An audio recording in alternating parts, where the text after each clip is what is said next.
When was the last time you lost track of time knitting, baking, maybe gardening, doing things with your hands, completely absorbed in the process?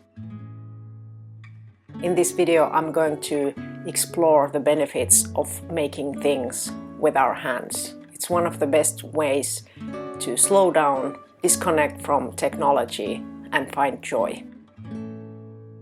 When I'm talking about crafting in this video, I'm referring to everything that you do by hand, manually, creating physical objects.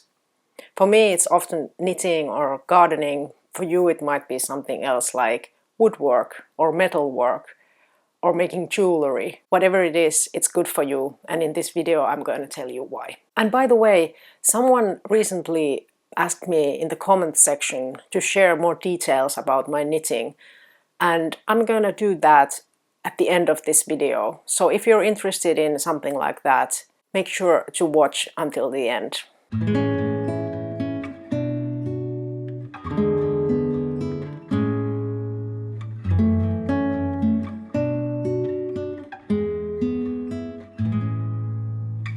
Making things by hand can feel very relaxing. When you turn off your mobile phone or TV and start concentrating on what's right in front of you, what you're doing with your hands, it gives your mind time to relax. For example, when I'm knitting, it sometimes feels like I'm counting beads on a rosary. It's like I'm completely present in that moment.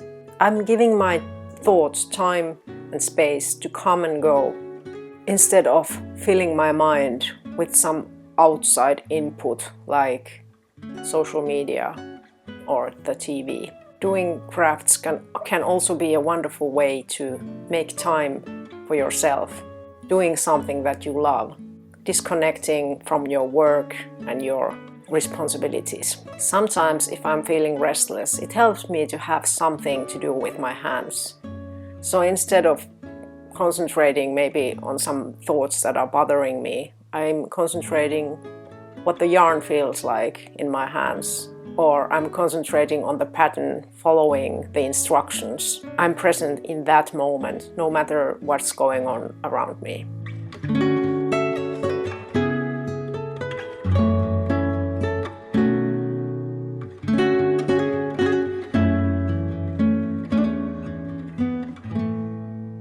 Doing crafts can be challenging in a good way. I try to choose patterns that are difficult or challenging, but not too challenging for my skill level. So that if there's a bit of a challenge, I can learn something new in the process. And I think it's very good for my brain to challenge myself a bit. Sometimes when I come to a part in the pattern that I don't understand, I decide to sleep on it. And it's very interesting how the brain works. After a good night's sleep, the next morning I might realize that there's no problem at all anymore. These aha moments can be very rewarding.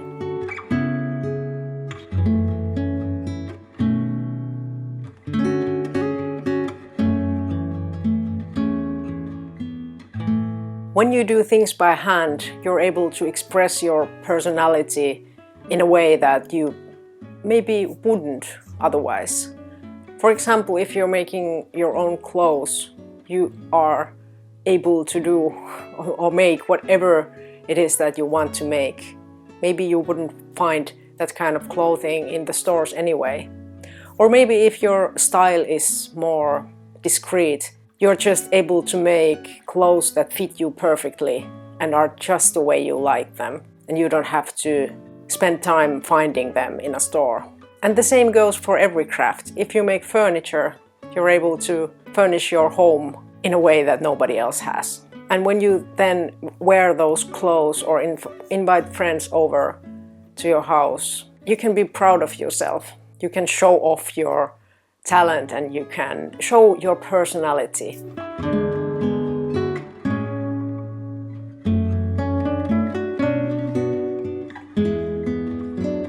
Making things yourself can help you put things into perspective. When you buy clothing, you understand better what it takes to make a knitted garment, for example. You understand what the price is comprised of. You understand why a handmade garment costs what it costs. You have a better sense of the materials. Or even if your hobby is gardening and growing vegetables, you will understand at the grocery store what a big job it is to produce all those vegetables, and you will maybe appreciate them more. That way you will maybe be more mindful when buying things, and you will value quality.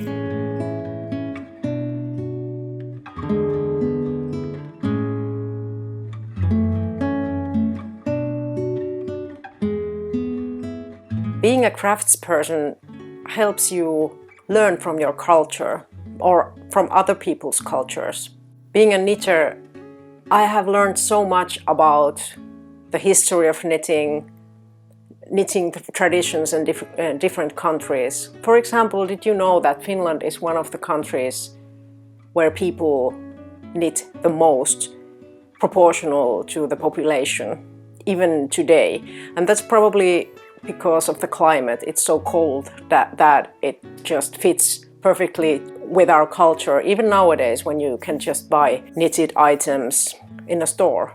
But it's been interesting to learn about our neighboring countries as well, like Norwegian knitting or Icelandic knitting. Somehow I think that gives me a window to that culture on a deeper level. And we need to remember that we are building that culture. I would say that nowadays the knitting culture is very international, but still there are differences between cultures. For example, many Finnish people love to knit socks. And of course people in other countries do that as well. But I would still say that our passion for knitting socks is something typically Finnish.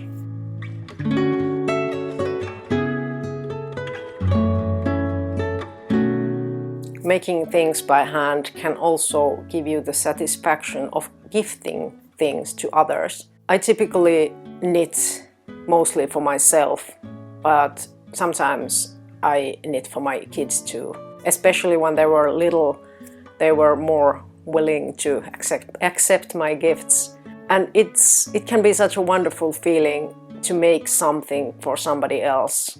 If they appreciate it, if they love what you have gifted them, it can give you this feeling of love and connection. So these were my reasons for why making things with your hands can be very beneficial for you. It can make you happy. Please let me know in the comments section what your favorite craft is and what you have made recently. And if you can think of any other benefits of making things by hand, let me know. But now I'm going to talk to you about what I've been knitting lately, or more accurately what I have finished recently. This is a sweater that I already wore in one of my videos. It's the White Russian designed by Thea Coleman, also known as Baby Cocktails. I have to say I'm very happy with how this sweater turned out. I just love how the design makes it feel both cozy and kind of chunky, but delicate at the same time. And I believe this texture has something to do with that effect. This was my first pattern by Thea Coleman, and I have to say that her style of writing a pattern was a bit difficult for me at first. It felt confusing and complicated. But then I realized that it's just that she mentioned so many possibilities for adjusting the pattern that it was difficult to grasp what was the kind of the essential in the pattern. After getting used to her writing style, it started to make more sense.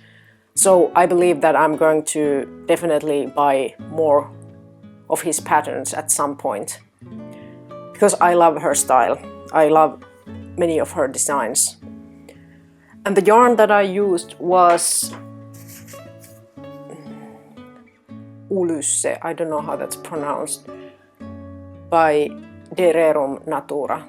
This is, I believe it's a French yarn. It's merino wool, sport weight, 100% wool. And the reason I chose this yarn is because it's soft, but it has this rustic look. I have a soft spot for rustic yarn, but I'm a bit sensitive to itchiness, so it's always a compromise between those two aspects. And the color chart of this yarn was amazing. I had a hard time deciding which color I would like to choose, and I'm pretty positive that I'm going to buy more yarn of this brand in the future.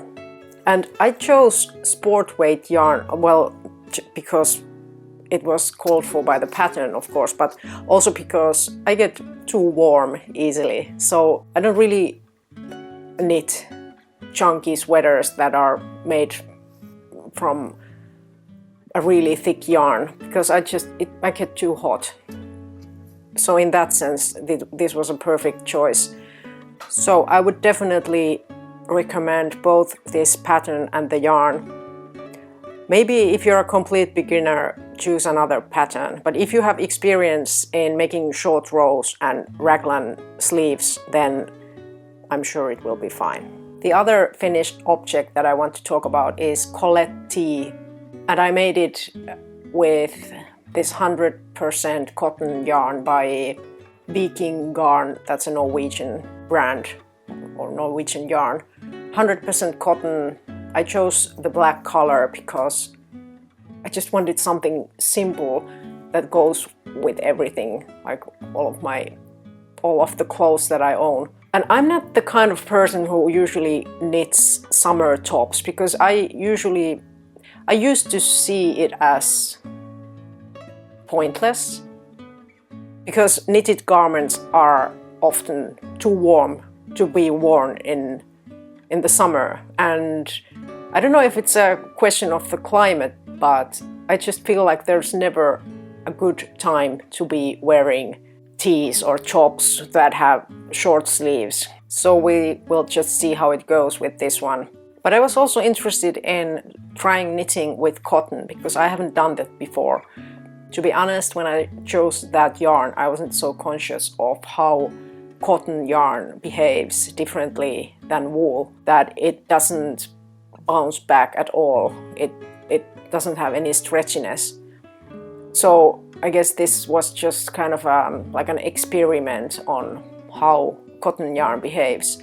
And if I would make something similar in the future, and I will because I already bought the yarn, I would make it with a more lightweight yarn. And for that reason I bought this yarn called DMC Natura Just Cotton. It's a fingering weight yarn, and I'm planning to make a similar knitted summer top. And I will try to see if I could use these knitted tops instead of regular t-shirts in some occasions. But of course, one of the advantages of cotton is that it's cooler than wool, so we'll see how it works. Let me know if you have any thoughts about this. For example, do you wear knitted tops in the summer, and how does it work for you? What do you wear with them? For example, if it's a colder day, do you just throw a cardigan on top of your knitted top? Because for some reason that seems a bit strange or unfitting for me to wear two knitted garments on top of one another. But I don't know, I'm open to learning something new here. Okay, so this was my knitting corner today. I hope you enjoyed it. Please remember to take care of yourself. See you in the next video. Bye bye!